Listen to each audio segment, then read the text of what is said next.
तो गवर्नमेंट हमें बताती चले कि इस वक्त जो सूरत हाल है, सबसे पहले तो आमना जो FIR दर्ज की गई है पहलगाम वाक़े से मुतालिक, मुझे उसमें ज़रा कुछ कन्फ्यूजन है। मुझे ये समझ नहीं आ रहा कि एक इलाका जो इतना दूर है और तकरीबन आधा घंटे का टाइम बताया जा रहा है कि वो कार्रवाई वहाँ पे जारी रही, वहाँ पे हमला जारी रहा, फिर उसके 10 मिनट के बाद FIR दर्ज हो जाती है। किस तरह से, मतलब भारत में इतनी तेज तरह से FIR दर्ज हो गई लेकिन उनकी हेल्प करने के लिए कोई इमदाद कुछ नहीं हुई? नम्रा, इससे पहले मैं आपको थोड़ा सा बैकग्राउंड भी दे दूं। कहा जा रहा है कि जी पहलगाम में हमला हुआ और जो भारत की सर से जिस तरह की स्टेटमेंट्स आई, सबसे बड़ी बात यह है कि हमें ये देखना चाहिए कि उनके पास एक फोर्स थी, CRPF फोर्स जो थी उनकी, जो वहाँ पे बड़े अरसे से डिप्लॉयड थी, बहुत सालों से, आज नहीं, और कश्मीर के बेशतर इलाकों में डिप्लॉयड, दुनिया में सबसे ज्यादा आर्मी है उस जगह और नहीं, पर मेरा सवाल ये है कि पिछले कुछ अरसे से वहाँ पे वो फोर्स क्यों वहाँ से हटाई गई, किसने हटाई, किस प्लान के तहत हटाई, ये सारे बड़े जेन्युइन कंसर्न्स है। और सबसे बड़ी बात ये कि जो जिस तरह की मोदी साहब के रिएक्शंस हैं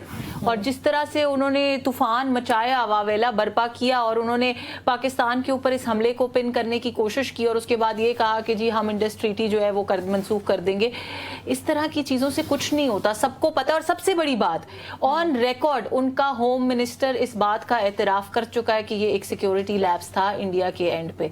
आप पूरी दुनिया में ये कहते हैं कि जी हमने कश्मीर में से टेररिज्म ख़त्म कर दिया, हमने इतने टेररिस्ट मार दिए, हमने ये कर दिया। सजाद गुल जैसे शख्स को आपने खुद पनाह दी हुई है, उसको क्यों नहीं मारा? अगर मारना था, अगर TRF खत्म करनी थी, कभी उसको किसी जेल में रखते थे, कभी किसी जेल में रखते थे उसको। वो वाहिद शख्स है जिसको जेल में आप प्रोटोकॉल देते रहे, और आज आप कह रहे हैं कि जी TRF ने हमला कर दिया और पाकिस्तान के साथ मिलकर हमला कर दिया, तो आप क्या कर रहे थे?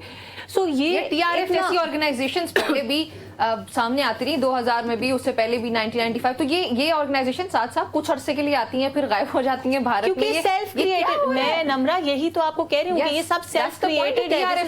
ये कहां से आ गया एकदम से? False flag. मैं यही कह रही हूँ कि बात ये है कि क्योंकि भारत, देखें, अफसोस की बात है कि इस तरह की जंगें हो, इस तरह की सब कुछ हो, लेकिन ये मैं नेशनल टेलीविजन पे कह रही हूँ कि पाकिस्तान बिल्कुल तैयार है। एक दफा पहले आए थे, हमने जहाज भी गिराया था और चाय भी पिलाई थी, इस दफा और बेहतर मेहमान नवाजी करके वापस भेजेंगे। मुझे लगता है आप कॉफी पीने के मूड में हो। नहीं, कुछ ना कुछ पीने के तो मूड में है, बट देखें this time Pakistan stance is very very very firm. Last time हम अमेरिकन प्रेशर में आ गए थे, हमने एयर स्पेस खोल दी थी, ना हम कोई प्रेशर ले रहे हैं, शहबाज हुकूमत ना कोई प्रेशर लेगी ना कुछ और करेगी। एयर स्पेस हम बंद कर चुके हैं, हम उनका जो बॉर्डर ट्रेड है वो हम बंद कर चुके हैं, बिलियंस ऑफ डॉलर्स का उनको नुकसान हो रहा है, और पाकिस्तान हर चीज का मुंह तोड़ जवाब देगा। इस तरह के फॉल्स एलिगेशंस, एक दिन में 20 करोड़ का नुकसान होने जा रहा है। Exactly my point. So we are not going to take anything and we are not going to take any external pressure also. Bharat का तो नहीं लेंगे, भारत के अलावा भी कोई प्रेशर करने की कोशिश करेगा तो अगर मिसाल के तौर पे US या कोई और, अगर कोई और एक्सटर्नल बात पे मुझे मेरा नहीं ख्याल कि उनका कोई रोल होगा, और अगर हुआ भी तो प्रोबेबली पाकिस्तान की फेवर में होगा।